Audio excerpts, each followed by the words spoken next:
Magandang oras mga katiyats. Ang ating episode ngayon ay tungkol sa Yamashita Treasures na naiwan sa Kiangan. Hindi natin tiyak kung nakuha na ito dahil noong year 2000 ay may mga Amerikano pa rin na treasure hunters na umakyat ng Kiangan at hinahanap yung naiwan na treasures na sa kagandahang palad ay meron tayong mga coordinates na mamaya ibibigay ko sa inyo mamaya ang satellite map ng naiiwang apat na nakabaon na Yamashita Treasures sa Kiangan.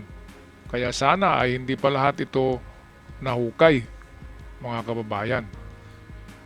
So, ito ang old video.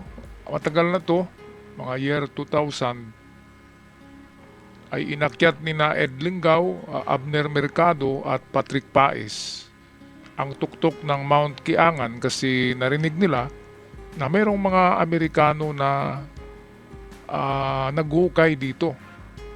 At ang sabi ng mga Amerikano, ito pala ay mga Special Forces, mga US Marines.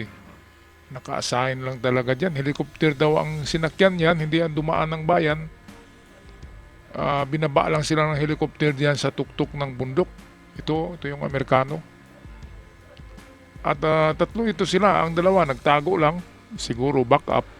Isa lang yung sumalubong sa kanila, kitang-kita naman natin ang pangatawan ay talagang medyo active in duty pa yan na Marine.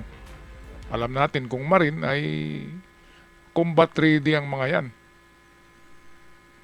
Kaya anong ginagawa ng mga Amerikanong marinero sa tuktok ng bundok na ayon sa kanila ay naghanap daw sila ng source ng malinis na tubig para gagawa ng water dam papunta ng bayan para maitulong daw sa mga tao sa baryo.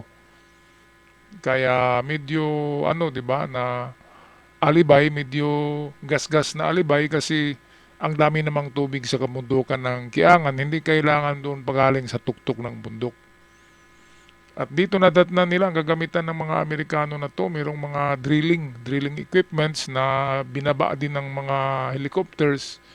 Hindi na yan dumaan ng bayan kasi napakahirap akyatin ang bundok na ito.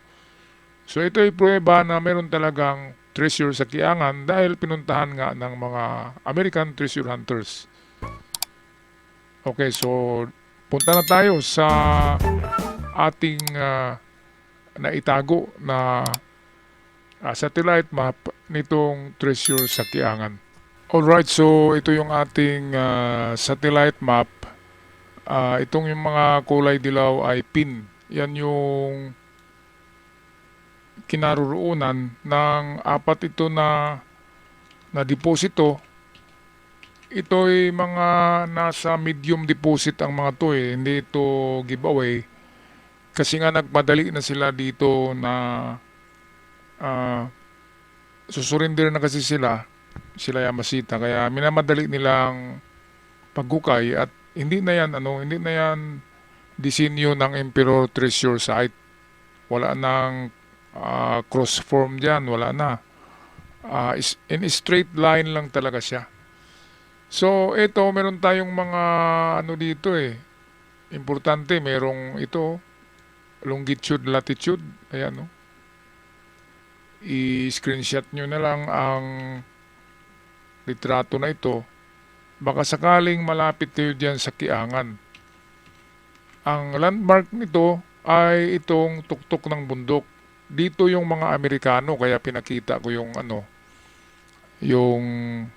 pinakita ko yung video kanina.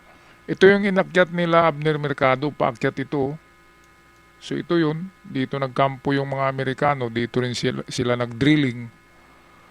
At ito, kung marunong kayo gagamit ng kompas at makuha nyo ang scale ng distansya ng mga ito ay malaman nyo kung nasaan yan. Ito kasi kung nakita nyo, dito kasi dumaan sila Yamashita, itong ridge.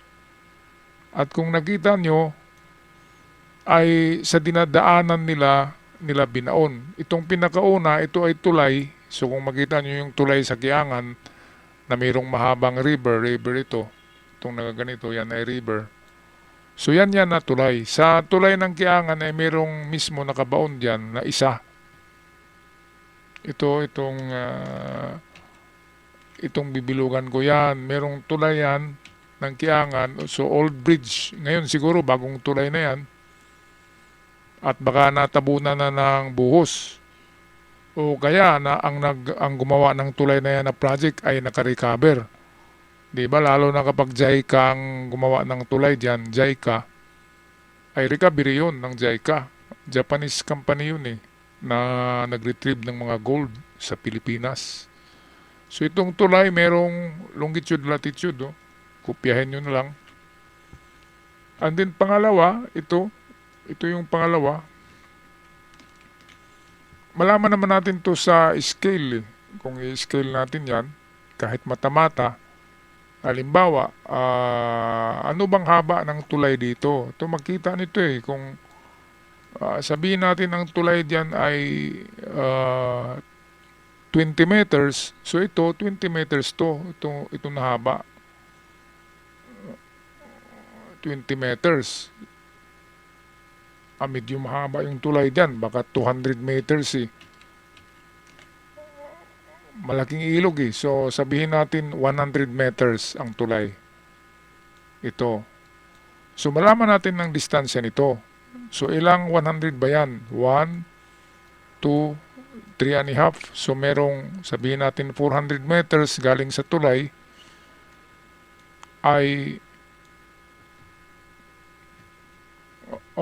merong nakabaon na pangalawa. Ito yan. And then, mas shorter na siya dito, nasa ano na lang siya, nasa 300 meters, ay matagpuan din ang pangatlo. And then, pareho ang distansya 300 na naman meters, ay matagpuan ang pang-apat. Ngayon, kung dito ka tatayo sa tuktok nito, kung dito ka tatayo, palit tayo ng dilaw na dilaw na lapis. So halimbawa dito kayo tatayo, ito sa Kiangan, sa tuktok, hawak ka ng kompas dyan. Halimbawa ito yung kompas, standard na direksyon lang tayo. Ito yung norte, east, and then west, south sa baba.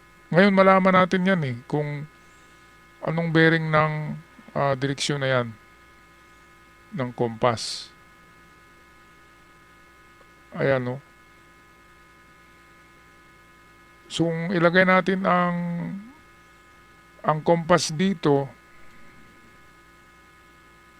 ito malalaman natin kung anong straight kasi yan itong tatlo. So malalaman natin to kung anong tama ba yung sa longitude, latitude na nakalagay. Meron ng mga minute and degrees dito sa longitude, latitude. Pero kung imata-mata natin yan, kunin lang natin yung haba ng tulay diyan. Sa actual, puntahan nyo yung tulay.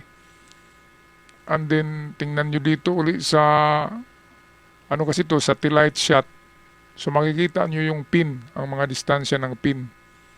So pwedeng malocate siya. Ito yung sa gitna ay nasa daanan talaga nasa ridge. Ito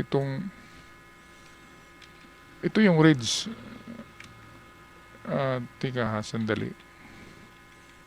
So ito yung daanan, ayan nilagyan ko ng dilaw na So ito yung daanan papunta sa tuktok. Ayan. So isa sa daanan mismo, sa gilid lang ng daanan ay meron. And then madali siya matuntun dahil straight nga ang pagkabaon yan. Dahil ginamitan niya ng transit. Ayan straight.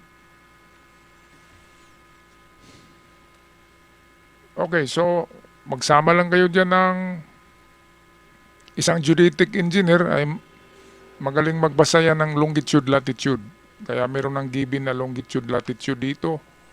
All you have to do mga ka-TH ay puntahan nyo yan at estimate nyo dito kasi ito'y actual satellite shot na picture at makita nyo ang distansya ng tulay, which is narito, at ang distansya ng tuktok ng bundok. Ito, kapag nakuha nyo ang distance niyan, ay madali na lang siya ma-estimate kung anong layo ng tatlong ito. Diba? O,